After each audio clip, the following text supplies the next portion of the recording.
Hello, listeners. As an enhancement to your listening experience, I am now going to present these archive episodes unedited in their entirety, which includes all of my afterthoughts. So, continue listening after the outro music if you want to hear what I thought of the episode. And if you are enjoying the podcast, please support it by going to the homepage, spacerockethistory.com, and clicking on the orange donate button or the Patreon link. And now I can also accept Zelle and Venmo. Just use my email address, spacerockethistory@gmail.com. Thanks. We choose to go to the moon in this decade and do the other things, not because they are easy, but because they are hard. Godspeed, John Glenn. Roger, 0G, and I feel fine. Getting my feet out. Okay, I'm out. How does it feel for the United States to be the new record holder? At last, huh? When that baby lights, there's no doubt about it. Liftoff. We have a liftoff. 32 minutes past the hour. Liftoff on Apollo 11. Houston, Tranquility Base here. The Eagle has landed. That's one small step for man, one giant leap for mankind.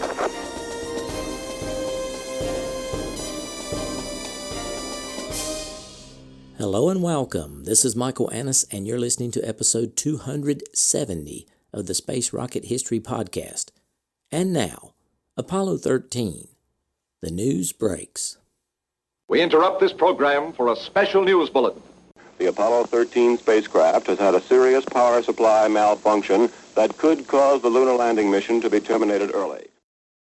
At the moment, the astronauts are continuing to try to isolate their trouble. A late report says the spacecraft now is operating on battery power alone. All unnecessary equipment is being turned off. The Apollo 13 spacecraft has lost all electrical power, and astronauts Jim Lovell, Fred Hayes, and Jack Swigert are making their way through the tunnel to the lunar module, using it as a lifeboat, so they'll have electrical power for their radios on the command module. Apollo 13 is apparently also losing breathing oxygen, and the astronauts may have to use the LEM's oxygen supply. The emergency has ruled out any chance of a lunar landing and could endanger the lives of the astronauts themselves.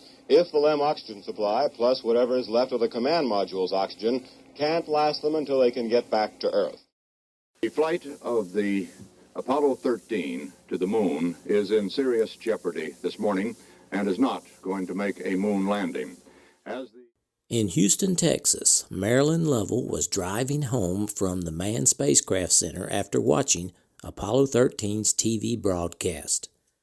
Tonight, traffic was light, and Marilyn knew she'd be home in time to tuck her youngest child, 4-year-old Jeffrey, into bed and get Susan and Barbara into the house and off to sleep at a respectable hour.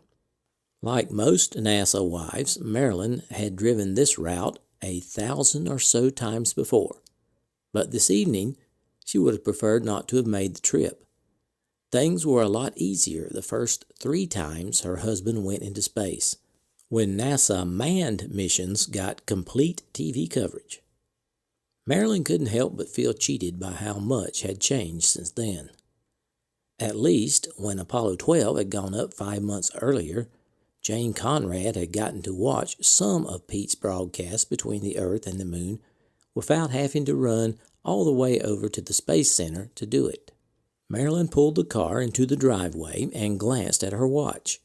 It was still too late to call her 4th child, 15-year-old Jay, at St. John's Military Academy in Wisconsin, to tell him that the broadcast had gone well and that his father looked fine.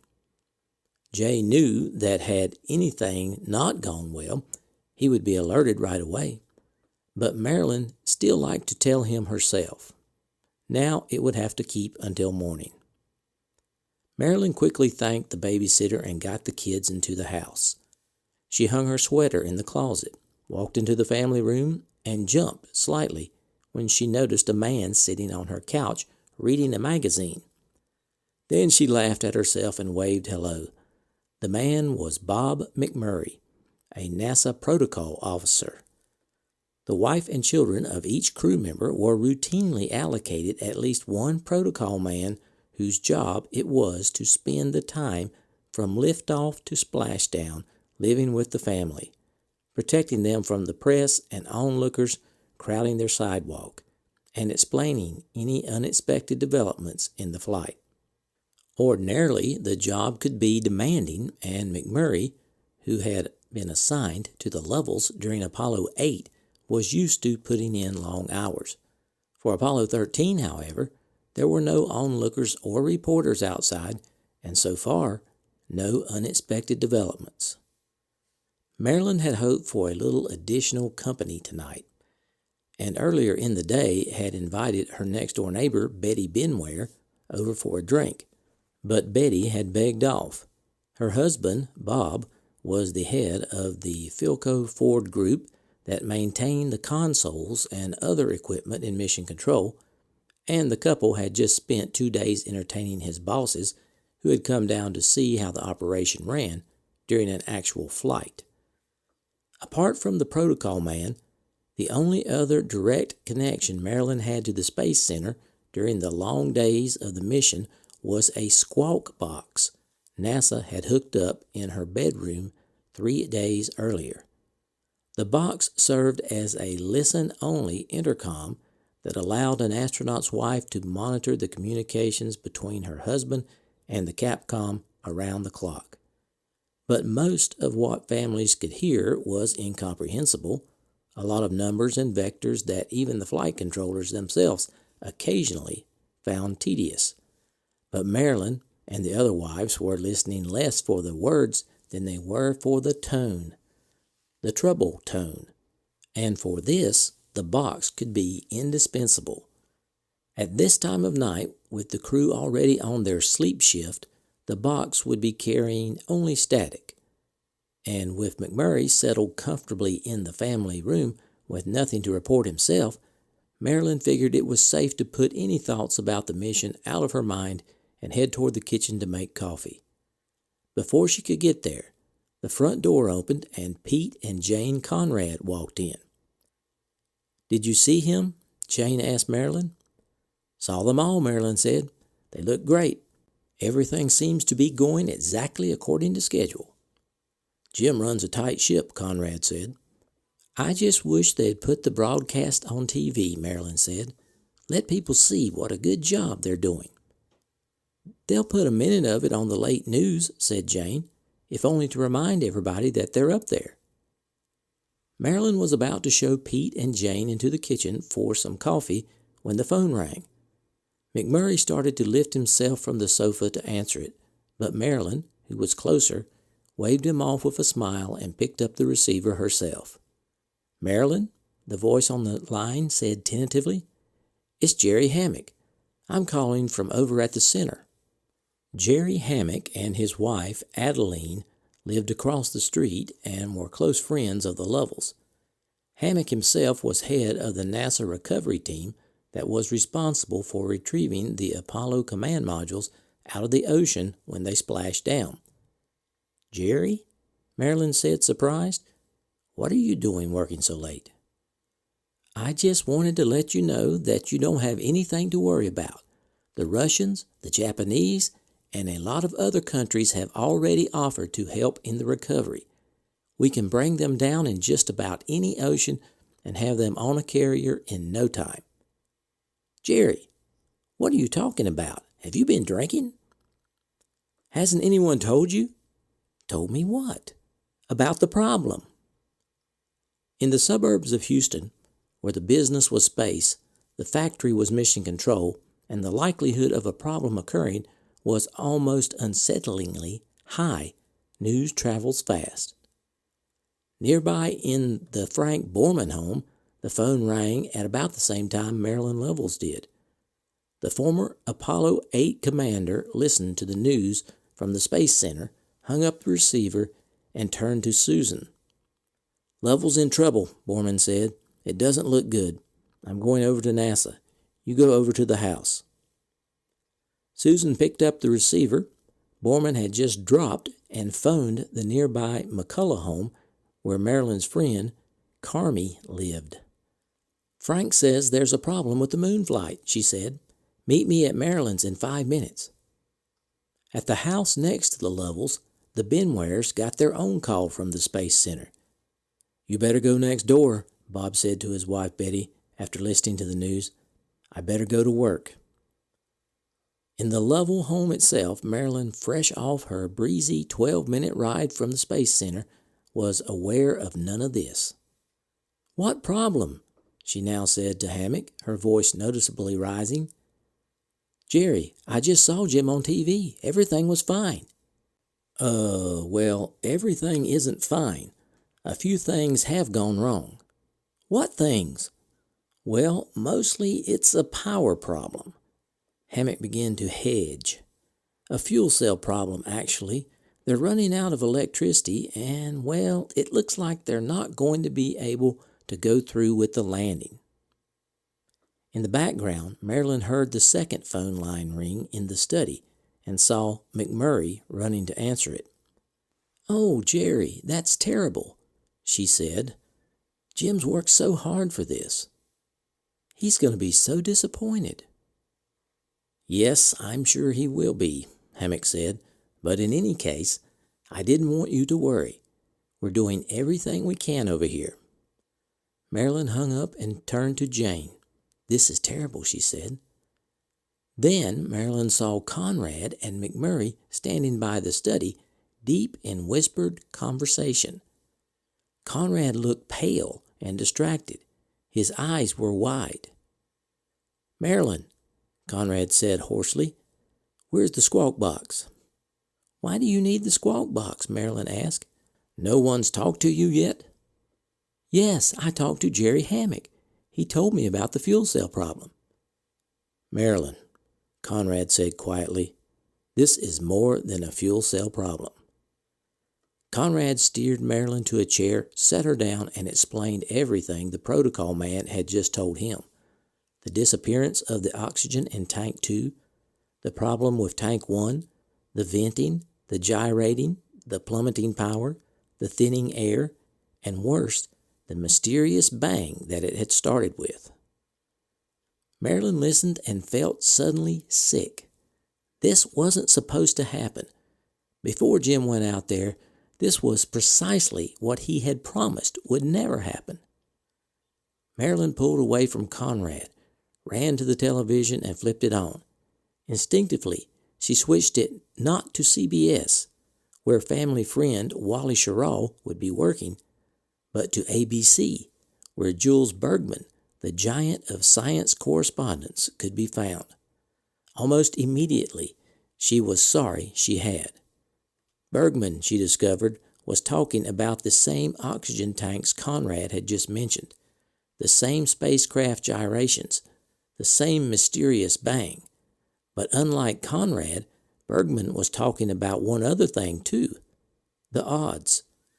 As Marilyn listened, Bergman told his audience that while nobody could predict these things precisely, there appeared to be no better than a 10% chance that the crew of Apollo 13 would make it home alive. Here is a special report on Apollo 13. At ABC News Space Center, here is ABC Science Editor Jules Bergman. The Apollo 13 spacecraft has suffered a major electrical failure, leaving the astronauts in no immediate danger but ruling out any chance of any lunar landing as of now. Seconds after inspecting the Aquarius lunar module, Jim Lovell and Fred Hayes had crawled back into their command module and then reported hearing a loud bang followed by a power loss in 2 of their 3 fuel cells. They also reported seeing fuel, apparently oxygen and nitrogen, leaking from the spacecraft, and reported the gauges for those gases were reading 0.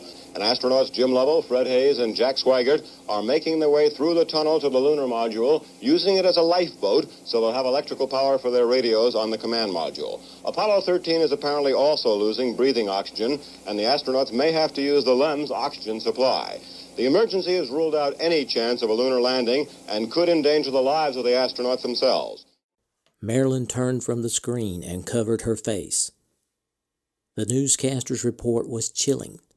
Though no one else in the room recognized it, Marilyn instantly noticed that Bergman, like Conrad and Hammock before him, was using the tone. In New York City, about 10:40 p.m. Eastern Time, former astronaut Wally Schirra was working an American Petroleum Club function. He was not only a featured party guest, but also the featured speaker. Ordinarily, the ex-astronaut would not dash off to New York for just any function, but he rather liked this group and enjoyed attending their affairs. Besides, he had to be in the city anyway. Since retiring from NASA in early 1969, Schirra had signed on with CBS to help Walter Cronkite cover all the Apollo moon landings. His first assignment had been Apollo 11 in July 1969, then Apollo 12 in November. Just 2 days ago, he and Cronkite had gone on the air to cover the launch of Apollo 13. Tomorrow, Jim Lovell and Fred Hayes would be preparing for their lunar landing, and Schirra would be on hand to help broadcast that too. But that was tomorrow. Right now, Schirra was wrapping up his duties at the Petroleum Club and making his way across town to Toots Shore on West 52nd Street. Wally knew Toots well, and though it was late, he knew that the tavern owner would probably have a pretty full house. Schirra arrived at the restaurant, made his way to the bar, and ordered his drink. As expected, the place was full. Just as the drink showed up, so did Toots. "Wally, don't touch that drink," Toots said. "What's wrong, Toots?" "We just got a call. There's a problem in Houston." "What happened?" "I really don't know, but they're having some kind of problem, a big one. Wally, there's a car from CBS out front for you. Cronkite is going on the air, and you're supposed to go with him." Schirra rushed out the door and saw the car waiting for him. He jumped in the back seat, announced his name, and with barely a nod, the driver took off across town. When the car reached CBS, Schirra raced to the studio and found Cronkite about to go on the air. The anchor man did not look good. He called Schirra over and thrust a sheet of wire service copy at him. Schirra scanned the text hurriedly, and with each sentence his heart sank. This was bad. This was worse than bad. This was almost unheard of.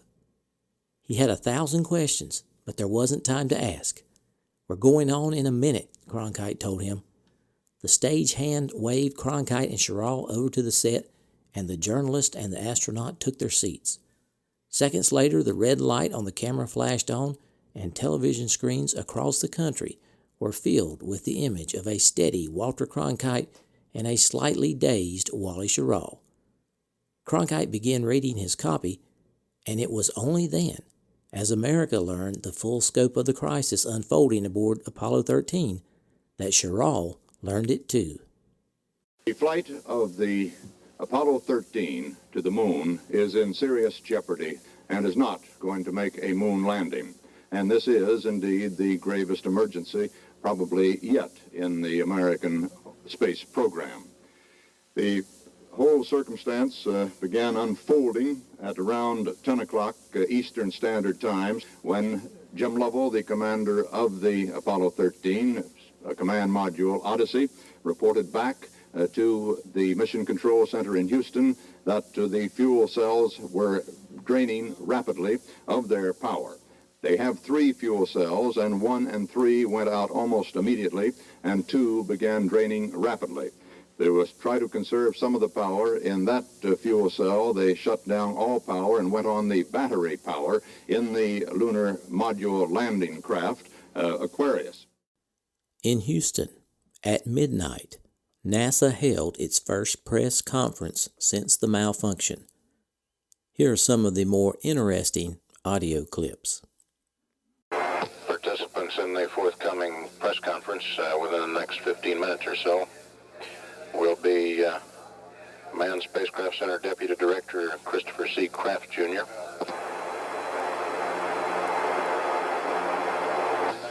Apollo Spacecraft Program Office Manager James A. McDivitt, and MSC Director of Flight Operations Sigurd Sjoberg.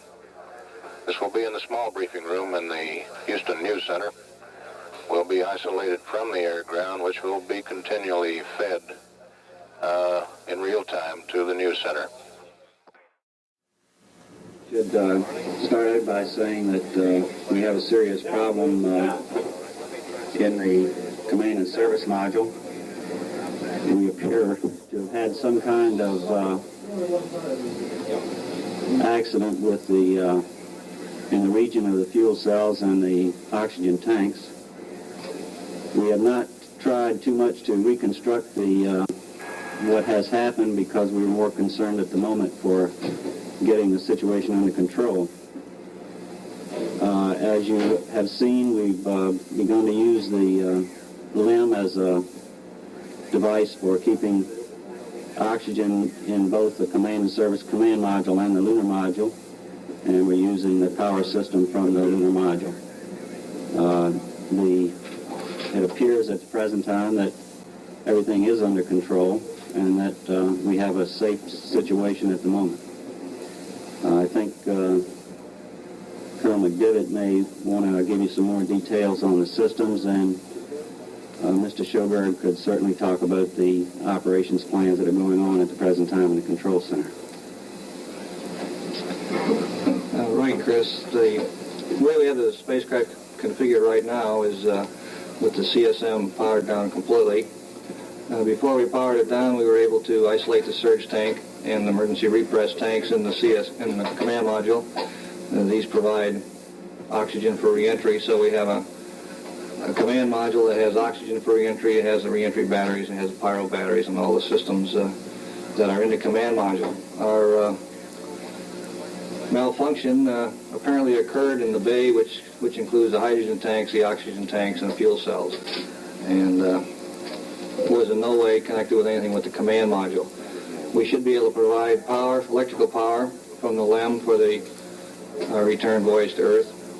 We should be able to return on the oxygen within the LEM, and we will be using the lithium hydroxide out of both the command module and the lunar module. We can still power the command module from the lunar module at low power levels through the wiring which is normally used to power the LEM from the command module. So we expect that we'll be using a dual spacecraft mode from now until the time that we get back to Earth. We'll be firing the LEM engine at some time later to accelerate our return voyage, and I think Sig probably comment on that best. Yeah, the minimum return to Earth time, this would be a total flight duration, would be about 133 hours. That would result in a landing in the Atlantic. That's one option we have. A second option would be to go to the Mid-Pacific line. That would take about 142 hours total flight duration. The burns to get you back would be made at about between 77 hours and 79 hours of flight from liftoff. We're ready for questions now. Please wait for the mic. We're going to have to get all this in. Where are we? Are you ready? Let's start here and work across. Mark Bloom, then we'll go this way and we'll turn to the aisle. For Jim McDivitt or anyone who wants to ask, how much electrical lifetime do we have in the LEM, and how much oxygen lifetime? How long do we have?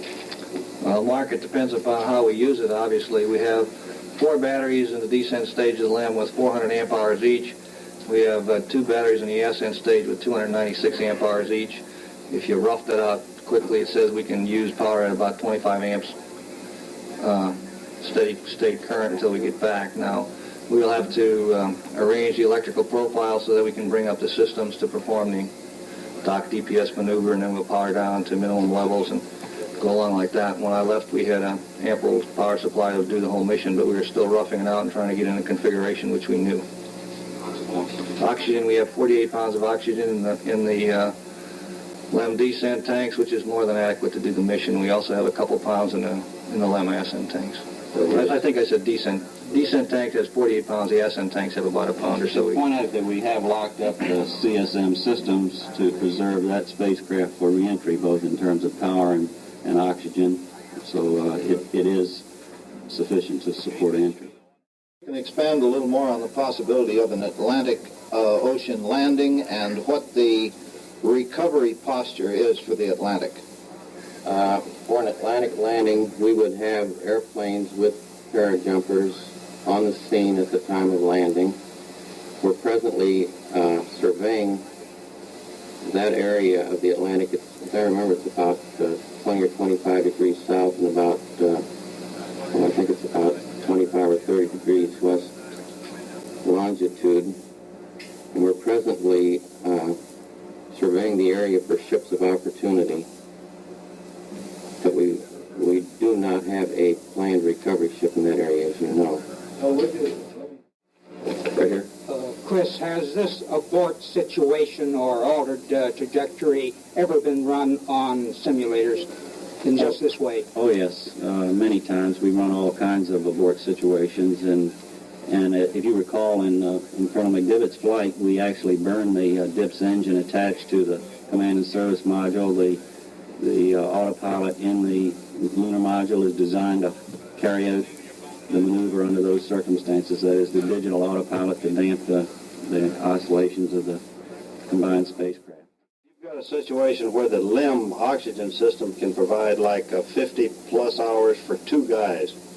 How do you equate that with 146 hours return if you don't have any kind of environmental control operation in the command module right now? Normally, on the lunar surface, we plan on 3 lunar surface repressurizations, and actually has enough for 4. Now, there's about 6.6 pounds of oxygen per repressurization required, and the LEM leak rate is about 0.08 pounds per hour. The metabolic rate is a little bit, and we're using probably 0.2 of a pound per hour, so we've got quite a large margin there. Chris, are you confident that you have enough power under the current configuration to bring the Apollo back in? Yes, but I think we'll have to be very frugal in how we use it, and that's what you've probably heard some of the discussions back and forth between the crew. We were trying to consider whether we would keep the platform up, for instance, between now and the time you go behind the moon, in order to maintain that alignment so that they wouldn't have to do another alignment when they get ready to do the burn on the dips and so on. So it will have to be very carefully used between here and Splash. And how do you feel in point of concern between now and Gemini 8? Well, I guess I would have to say I feel a great deal more concerned. We're still something like 70 to 80 hours away from the Earth.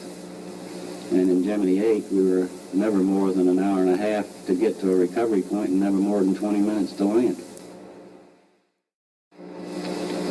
I believe I heard Fred Hayes mention that it might be considered to use a deep space abort in order to immediately get the burn over with and power down the LEM so you wouldn't have that drain in keeping it powered up till they get around the moon. Has this been completely disregarded now?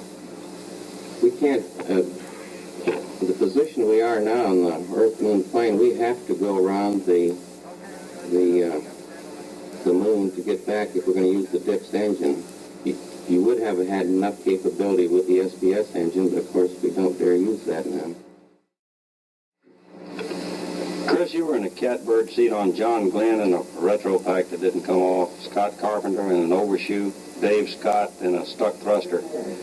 How would you, and forgive me if I put you on the spot, but how would you classify this situation as regards to these that we are familiar with a little bit? I'd say this is as serious a situation as we have ever had in manned spaceflight.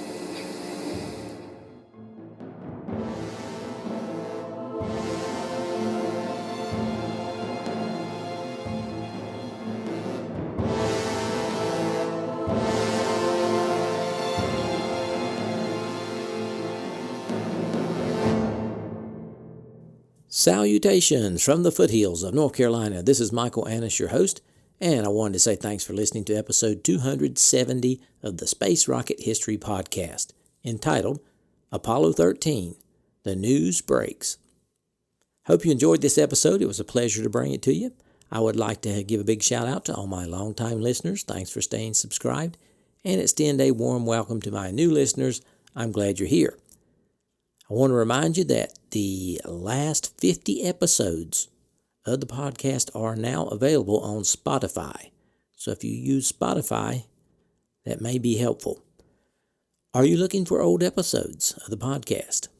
I have added some more to the archive. Episodes 1 through 91, yes, I said 91, are available on iTunes, Google Play, and all your favorite podcatchers. Just look for Space Rocket History Archive. And we will try to get some more up next month in hopes of catching up with the main feed. Today, we salute the Mir ISS level donors. There is one so far this year. Mir ISS donors contribute $80 or more during the calendar year. Thank you for your continued support, Mir ISS donors. Okay, important announcement for next week. I had planned to do an encore episode next week because we are going out of town. Then, the following week, we will get right back to Apollo 13. So that's probably what's going to happen. The only thing I could see that would change that is this hurricane that's coming in to North Carolina now. That may prevent us from leaving till later, and we may have a regular episode, but I would say it's 90% sure that we're going to have an encore episode next week. All right, let me credit my sources. Lost Moon by Jim Lovell, A Man on the Moon by Andrew Chaikin, Failure is Not an Option by Gene Kranz, Flight by Chris Kraft, the Apollo 13 Flight Journal, the Johnson Space Center, and the Internet Archive and Wikipedia. Most of this episode came directly from Jim Lovell's book. And in the book, it says that Jules Bergman only gave the astronauts a 10% chance to make it back. Now, I believe that to be true, but I could not find another source to verify that low number of 10%. It really seems low to me. So I want you to take that number as unverified because I could not find any other source to confirm that low 10% number. During the press conference, it seemed to me, I don't know if it did to you, that the guys were kind of trying to hedge a bit and not panic the public. I will say that some of the things Kraft says in his book contradict what he says in the press conference. That press conference painted a much rosier picture of the situation than it was. But in the end, they proved themselves right. So what can you say? I could understand why you would always want to put your best face forward to the media and to always look like you're in control of the situation, even though, it's not entirely controlled and there are some problems. So I thought that press conference was a little bit optimistic. Just my opinion, you may vary. I could be way off base on this one. Most important thing is they did get the astronauts home, and they were proven right. Okay, I've posted some pictures and the audio for this episode on my homepage, spacerockethistory.com. I hope you check that out. We were pleased to receive several donations to support the podcast over the past week. Ilya R. from Australia donated at the Orion level. Thank you. Per H. donated at the Apollo level and earned his moon emoji. Jeff O. donated at the Mercury level and earned his rocket emoji. Bert D. from the Netherlands donated at the Vostok level and earned his moon emoji. James B. from Georgia donated at the Vostok level. Simon P. pledged on Patreon at the Apollo level. An anonymous donor pledged on Patreon at the Mercury level. Mark R. pledged on Patreon at the Vostok level and earned his rocket emoji. Kyle P. pledged on Patreon at the Vostok level. So our Patreon donors have now reached 189 with a goal of reaching 218 by the end of the year. And our total donors have reached 339 with a goal of reaching 418 in 2018. For those of you who are enjoying the content provided here and have not donated in 2018, please consider supporting the podcast if you are financially able. Keep in mind, Space Rocket History is entirely listener-funded. I depend upon your financial support to keep the podcast going, especially during the last couple weeks of the dog days of summer. To support the podcast, go to the homepage, spacerockethistory.com. Click on the orange donate button to make a one-time donation or the Patreon link to make small monthly donations. All donors are rewarded with their name on the donors page at the level they choose to donate, unless they don't want their name on the donate page, and that's fine. For those of you who have already donated for 2018, I certainly appreciate it. This week, it is the new official SRH logo magnet that we're giving away. It is 3 inches in diameter, round, and will stick to most refrigerators. To select the winner, Mrs. SRH gave every 2018 donor a number. Then she put the range in Google's random number generator and got the number for Chris Demke. That's Chris Demke. I think that's the way you pronounce it. If you would email me and tell me your address, I will mail this out to you. Okay, folks, that's all I have for this week. Remember, next week will most likely be an encore episode, and then we'll be on to episode 271 with our continued study of Apollo 13. So long for now.